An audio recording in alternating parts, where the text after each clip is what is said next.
Hello guys, അപ്പോൾ ഞായറാഴ്ചയിലത്തെ ഒരു ദിവസത്തെ വീഡിയോ ആണ് കേട്ടോ. അപ്പോൾ ഞായറാഴ്ചകളിലെ പോലെ തന്നെ ലേറ്റായിട്ടാണ് എഴുന്നേറ്റത്. 6:30 കഴിഞ്ഞ് എഴുന്നേറ്റപ്പോൾ. പക്ഷേ ഇനി മുതൽ ഞായറാഴ്ച അങ്ങോട്ട് ലേറ്റ് ആവാൻ പാടില്ല. കാരണം കുട്ടാപ്പന് സൺഡേ ആഴ്ച സ്റ്റാർട്ട് ചെയ്യാണ്. അപ്പം ഞായറാഴ്ചയിലത്തെ കൂടുതലായിട്ട് ഉറങ്ങണതും നിന്നു. എനിക്ക് ഈ സ്കൂൾ തുറന്നപ്പോൾ എനിക്ക് ഇത്രയും ബുദ്ധിമുട്ടുണ്ടായിരുന്നില്ല സമയത്തിൻ്റെ കാര്യത്തിൽ. കാരണം മുന്നേ ഡേ കെയറിൽ പോകുന്ന കാരണം സ്കൂളിലേക്ക് എങ്ങനെയാണോ പോകുന്നത് അതുപോലെ തന്നെ ഡേ കെയറിലേക്കും പോകണം, ലഞ്ചൊക്കെ ആക്കിയിട്ട്. പക്ഷേ നമുക്ക് വെക്കേഷനിൽ സൺഡേ നമുക്ക് റെസ്റ്റ് ചെയ്യാനായിട്ട് കിട്ടിയിരുന്നു. ഇപ്പോൾ ആ റെസ്റ്റും പോയിട്ടുണ്ട്. സൺഡേ ആഴ്ച സ്റ്റാർട്ട് ചെയ്യാണ്. ഫസ്റ്റ് ഡേ ആണെന്ന്. അപ്പോൾ ഞാൻ കുട്ടാപ്പിനെയും വേഗം എഴുന്നേൽപ്പിച്ചു. കുട്ടാപ്പ് എഴുന്നേറ്റാൽ പിന്നെ വീഡിയോ എടുക്കാനൊന്നും ചിലപ്പോൾ പറ്റിയെന്ന് വരില്ല. കാരണം അവൻ്റെ പിന്നാലെ നടക്കേണ്ടി വരും. ഇപ്രാവശ്യം അങ്ങനെ തന്നെയായിരുന്നു. അങ്ങനത്തെ കുട്ടാപ്പിനൊക്കെ റെഡിയാക്കി ഫ്രഷ് ചെയ്ത് ഫുഡൊക്കെ കൊടുത്തതേ പള്ളിയിലേക്ക് കൊണ്ടാക്കിയിട്ടുണ്ട്. അവർക്ക് അസംബ്ലി ഉണ്ട്. 8:15 അസംബ്ലി സ്റ്റാർട്ട് ചെയ്യുക. അപ്പോൾ അതിന് മുമ്പ് നമുക്കവിടെ എത്തിക്കണം.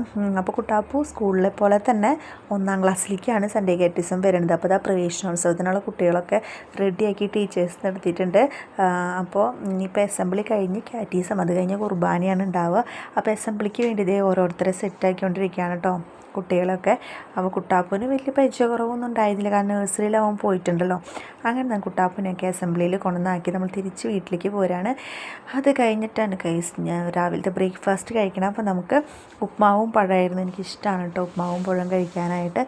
രാവിലെ ചായ കുടിക്കുന്നത് എഴുന്നേറ്റിട്ട് ഇപ്പോഴാണ്. അങ്ങനെ ചായ കുടിയൊക്കെ കഴിഞ്ഞ് ഫ്രഷായി ഒരു 10 മണിയോട് കൂടി നമ്മൾ കുർബാനയ്ക്ക് പോവാണ്. കുർബാനയ്ക്ക് പോയി വന്നപ്പോൾ സൺഡേ കാറ്റിസം കഴിഞ്ഞ് കുർബാനയും കഴിഞ്ഞ് കുട്ടാപ്പിനെയും കൊണ്ട് വീട്ടിലെത്തിയിട്ടുണ്ട് കേട്ടോ. വന്നപ്പോൾ തന്നെ ഒരു ഐസ്ക്രീമൊക്കെ കഴിച്ചു. മഴ പെയ്തെന്ന് പറഞ്ഞാലും നമുക്ക് അത്രയ്ക്ക് ഒരു തണവ് തോന്നുന്നില്ല. അങ്ങനെ ഐസ്ക്രീമൊക്കെ കഴിച്ചിരുന്നു. ഇപ്പം തന്നെ സമയം 12 മണി ആയിട്ടുണ്ട്.